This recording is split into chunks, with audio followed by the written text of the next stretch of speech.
Chapter 19 Implications of Other Finds. The standard narrative surrounding the Dead Sea Scrolls rests not on a single decisive piece of evidence, but on a chain of interconnected assumptions that are rarely examined independently. Over time, these assumptions have hardened into consensus, creating the impression of stability and certainty where none has been rigorously established. The result is a self-reinforcing framework in which conclusions are treated as premise and interpretations are mistaken for data. At the center of this framework lies the alleged connection between the scrolls, the scenes described by classical authors, and the archaeological site of Qumran. In modern scholarship, this triad is often presented as self-evident. The Essenes lived at Qumran, the scrolls were found near Qumran, therefore the scrolls must be Essene. Yet this reasoning collapses under closer inspection. Each link in the chain depends upon the other for support, forming the circular argument rather than an independent convergence of evidence. Qumran is labeled Essene because the scrolls are assumed to be Essene. The scrolls are labeled Essenes because Qumran is assumed to be Essene.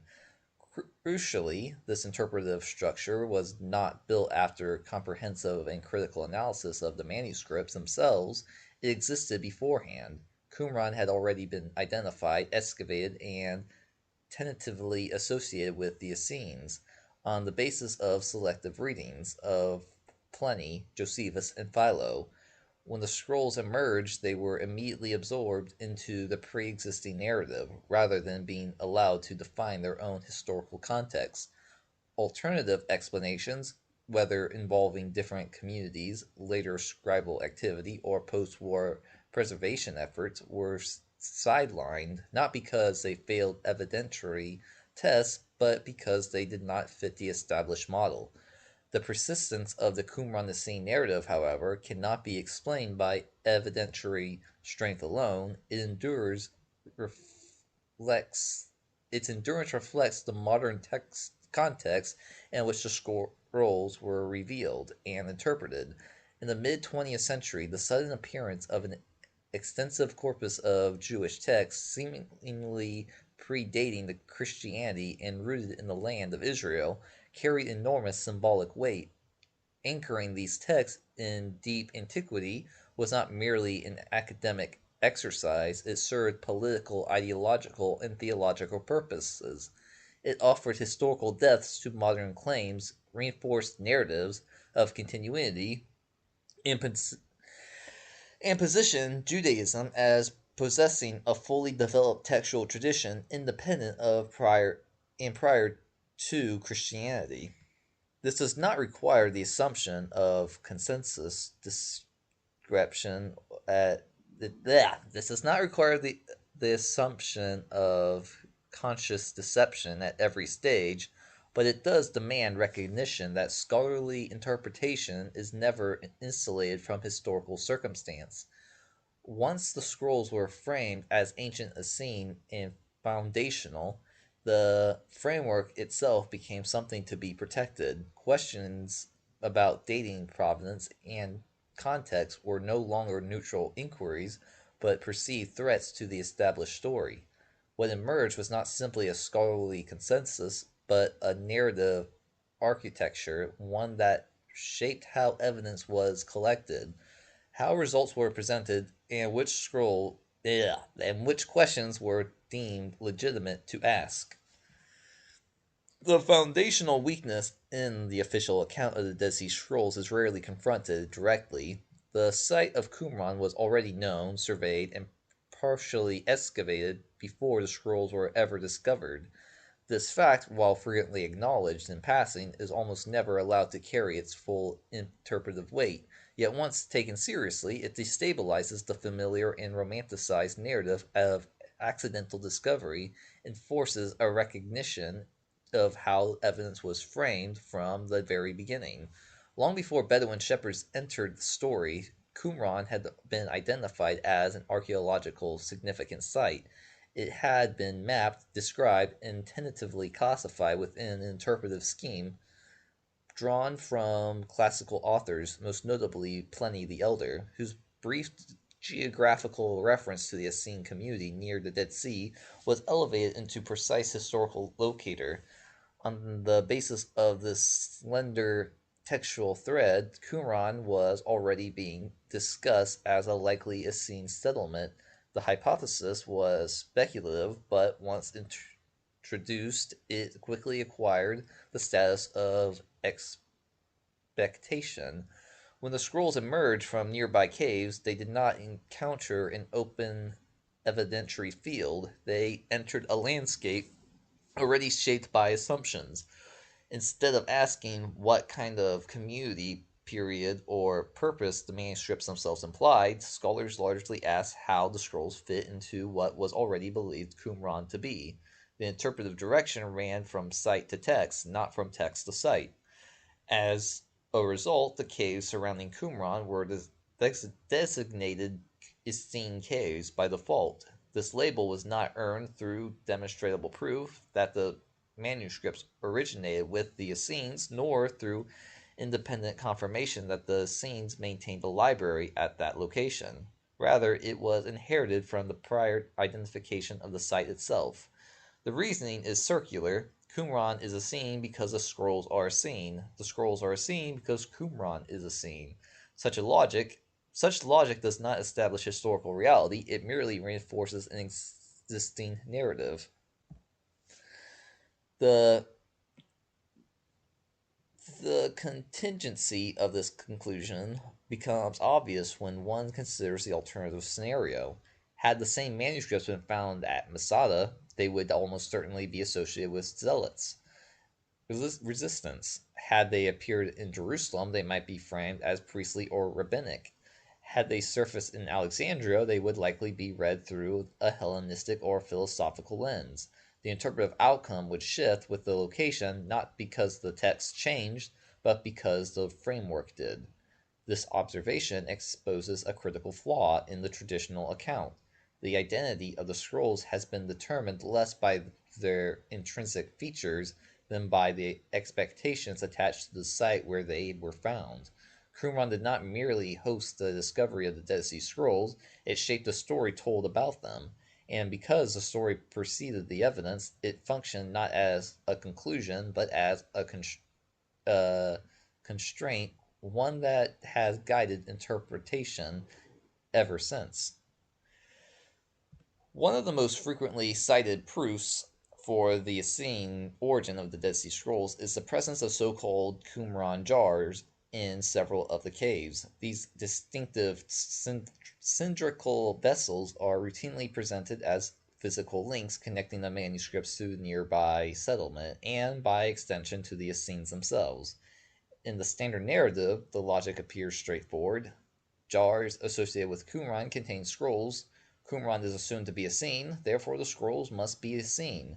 Yet, when examined carefully, this argument proves far weaker than its confident reputation suggests. The first and most basic problem is methodological. Pottery can date sites of activity, but it does not date texts. Ceramic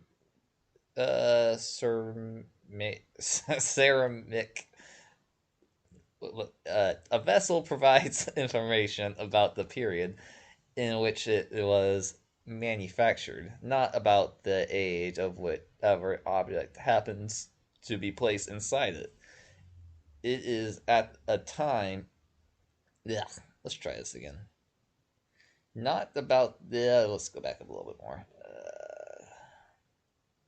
A vessel provides information about the period in which it was manufactured, not about the age of whatever object happens to be placed inside it at a later time. Jars can be reused for decades, even centuries. They can be transported, repurposed, cached, or discarded long after the original context has disappeared. The mere presence of a manuscript inside a jar establishes nothing about when the text was written, copied, or even first deposited in the cave.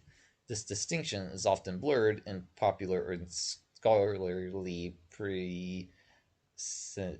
presentations present and let's try that again. This distinction is often blurred in popular and scholarly presentation alike. The jars becomes a proxy for the scrolls themselves, for the scroll itself, allowing archaeological dating to be transferred illegitimately from container to content. Yet such a move would be rejected in virtually any other context. No serious historian would date a medieval document by the age of the chest it would in which it was later stored. The same restraint should apply here. A second weakness lies in the physical circumstances of the caves themselves. These were not sealed, undisturbed repositories uncovered under controlled archaeological conditions. They were accessible they were accessible neutral caves entered and disturbed repeatedly over time. The earliest scrolls were removed by Bedouin, not excavated by archaeologists. By the time scholars arrived, arrangement of objects, the original arrangement of objects, if such an argument ever existed, had already been altered. There is no documented chain of custody, no verified straight straight yeah, jeez, stratigraphy, yeah, that word, and no secure context tying specific jars to specific scrolls at specific moment in history. This alone undermines any confident claims based on spatial association. Stratigraphic conclusions depend on controlled excavation. Without it, claims about original placement remain speculative, regardless of how often they are repeated. The third and most revealing problem is logical. The pottery argument assumes precisely what it claims to demonstrate. It presumes that Qumran functioned as an early Essene library, and that any manuscripts found nearby must therefore belong to that community. But this assumption is never independently proven. If Qumran was occupied, reused, or repurposed after AD 70, and especially in the turbulent decades following the Bar Kokhba revolt, then jars found in or near the site lose all probative value for identifying Essenes in the 1st century BC. In such a scenario, the pottery tells us only that someone stored manuscripts in jars near Qumran at some point. It does not tell us who those people were, when they lived, or why the texts were placed there. The leap from jars to Essenes is not evidence-based reasoning, it is narrative continuity imposed on ambiguous data. Taken together, these problems reveal the pottery argument for what it is, an association without proof. It relies on proximity rather than demonstration, inference rather than documentation, and assumption rather than independent verification. Once these layers are stripped away, the jars cease to function as anchors for the traditional timeline, instead become what they have always been: mute objects incapable of bearing the historical weight placed upon them. To further build on this, another central pillar of the traditional Dead Sea Scroll narrative is the repeated assertion that the manuscripts were discovered wrapped, sealed in jars, and preserved in closed environment since antiquity.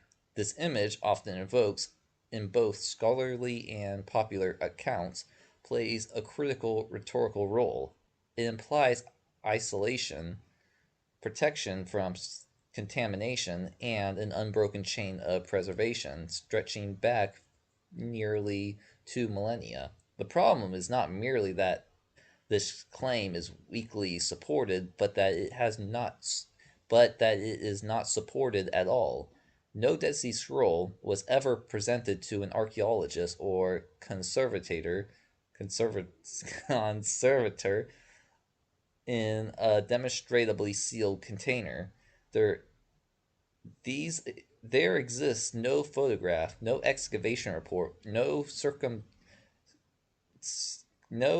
contemporaneous observation by trained professionals documenting a jar open under controlled conditions with the contents intact. Every such claim traces back not to archaeological verification, but to second-hand testimony. The sole source for the sealed jar narrative is the Bedouins' intermediaries who first removed the scrolls from the caves. According to the standard accounts, these individuals opened the jars themselves before bringing the manuscripts to the scholars and antiquity dealers. By the time academic authorities encountered the scrolls, the jars had already been unsealed and the contents removed, and the original context irretrievably altered. The most critical piece of physical evidence, the condition of the jars at the moment of discovery, was therefore never independently observed. This reliance on testimony is not a trivial methodological flaw. In archaeology, an unbroken seal is decisive. It transforms a claim into evidence. Without it, even the most plausible story remains anecdotal. A sealed context allows investigators to rule out later intrusion, tampering, or redeposition. Once that seal is broken and outside professional oversight, such assertions vanish. Yeah, such assurance vanish. What remains is not controlled data, but a narrative about what is said to have existed before the seal was opened. The greater concern is institutional narrative manipulation. If the Qumran site was known, pottery could have been taken from that site and used to craft this narrative. The inconsistencies involved further wait the the incentives involved further complicate the matter. The commercial value of ancient manuscripts increased dramatically when they are framed as pristine survivals from deep antiquity. Claims of sealed jars, untouched for centuries, enhance both monetary worth and historical significance. This does not require bad faith to the arc to the to bleh. This does not require bad faith to be acknowledged. It merely requires recognition that such claims cannot substitute for verification, especially when no mechanism exists to confirm them. Despite this, the image of sealed jars has been repeatedly invoked as if it were an established fact rather than an unverified assertion. It functions rhetorically, not evidentially. It assures readers that the scrolls emerged from a protected ancient environment, even though the conditions necessary to demonstrate that protection were never documented. Once this myth is stripped away, a critical support beam of the traditional narrative collapses. Without sealed jars opened under observation, there is no secure basis for claims of uninterrupted preservation. The scrolls may be ancient, but their discovery context does not prove it. In the absence of controlled evidence, appeals to pristine antiquity rest on the archaeology, but on yeah. Let's try this again. In the absence of controlled evidence, appeals to pristine antiquity rest not on archaeology, but on trust, and trust in historical inquiry is no substitute for proof. Coins recovered from the Qumran site are frequently presented as chronological anchors for the Dead Sea Scrolls. In standard treatments, they function as reassuring markers, small tangible objects that seem to fix the scrolls securely within a pre-Christian timeline. Yet this confidence rests on misunderstanding of what coins can actually demonstrate and on an unwarranted transfer of certainty from site occupation to textual authorship. Coins are among the most mobile artifacts in the archaeological record and the most easily and commonly forged items in modern day. They circulate widely, pass through multiple hands, and often remain in use long after their minting. Unlike archaeological remains or sealed deposits, coins are easily introduced into a site through trade, reuse, looting, or later habitation. This is especially true at Qumran, a location that shows evidence of multiple phases of occupation and disturbance. In such a context, the presence of coins proves little beyond the fact that people were present at some point in time. More importantly, coins date activity, not text. A coin found in a ruin can indicate that a site was occupied or visited during a certain period, but it cannot establish when a manuscript was written, copied, or even deposited.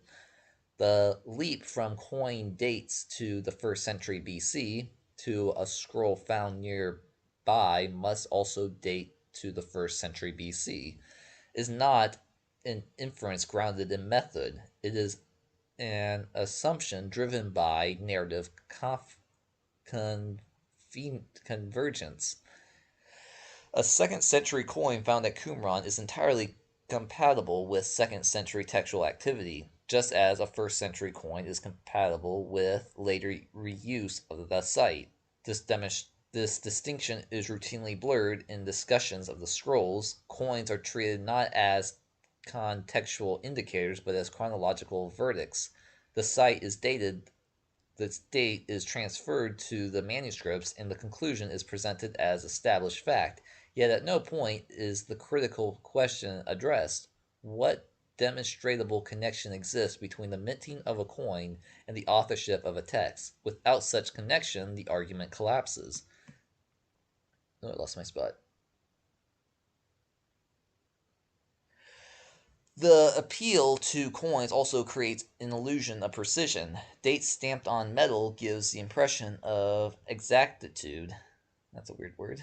Encouraging readers to believe that the historical window has been tightly constrained.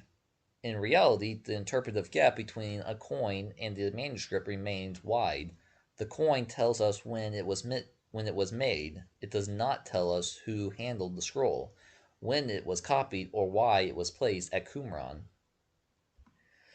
When the evidentiary limits of coins are respected, their role in dating the Dead Sea Scrolls becomes modest at best. They can contribute to a general picture of site usage, but they cannot resolve questions of textual origin. To allow them to do so is not careful scholarship. It is the substitution of archaeological assertions for historical demonstration. The resulting precision is not earned, it is assumed. Any serious elevation of the Dead Sea Scrolls must reckon not only with the ancient world to which they are assigned, but with the modern world in which they were revealed, interpreted, and institutionalized. Texts do not enter scholarship in a vacuum. They are received, classified, and explained within a specific historical moment, and those moments shape the questions scholars ask and the answers they find acceptable. The mid 20th century was not a neutral scholarly environment. It was a period defined by global realignment, ideological conflict, and the urgent task of nation building. In this context, history was not merely studied, it was mobilized. Ancient texts carried contemporary weight, capable of legitimizing claims, reinforcing identities, and anchoring modern narratives in a deep antiquity. The discovery of an extensive corpus of Jewish writing, apparently predating Christianity and located within the territory of the newly established State of Israel, was therefore not just an academic event, it was a cultural and political watershed. The implications were profound. These manuscripts seem to demonstrate an unbroken Jewish textual tradition rooted in the land itself, independent of Christian transmission and interpretation.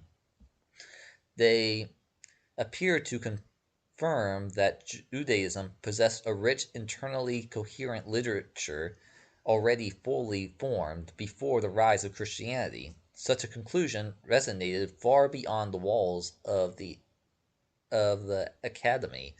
It offered symbolic continuity at a moment when continuity was urgently sought. Within this environment, the speed with which the Qumran narrative achieved canonical status deserves scrutiny. Interpretive caution would normally demand prolonged debate, competing hypotheses, I guess, and sustained openness to revision. Instead, alternative datings and contextual explanations were often treated as peripheral, implausible, or disruptive. Scholars who questioned the prevailing framework found their views marginalized, not always through direct refutation, but through omission, delay, or dismissal. This pattern suggests not simple consensus, but narrative consolidation. Once the scrolls were framed as ancient Essene and foundational, that framing became a stabilizing structure around which institutions, publications, and reputations were organized. To challenge it was not merely to question the hypothesis, but to unsettle an emerging historical narrative with significant modern implications. None of this requires the assumption of a single coordinating authority or a uniform intent. Scholarly cultures can protect narrative unconsciously as well as deliberately. Political expediency, ideological alignment, professional inertia, and genuine conviction can all produce the same outcome: a reluctance to reopen foundational assumptions once they have been publicly affirmed. The result is clear regardless of motive. The Dead Sea Scrolls were framed as ancient before the full range of evidence was allowed to speak freely. Interpretive conclusions hardened into starting points, and skepticism was reframed or refined as disruption rather than inquiry. To recognize this is not to deny the importance of the scrolls, but to insist that their meaning cannot be disentangled from the modern conditions under which their story was told. The proposal that the Dead Sea Scrolls date to around AD 200 is not radical when examined carefully. It does not require the rewriting of ancient history or the rejection of established methods. It requires only the removal of assumptions that were never demonstrated in the first place. Once those assumptions are set aside, the traditional timeline loses its inevitability, and alternative explanations become not only possible but coherent.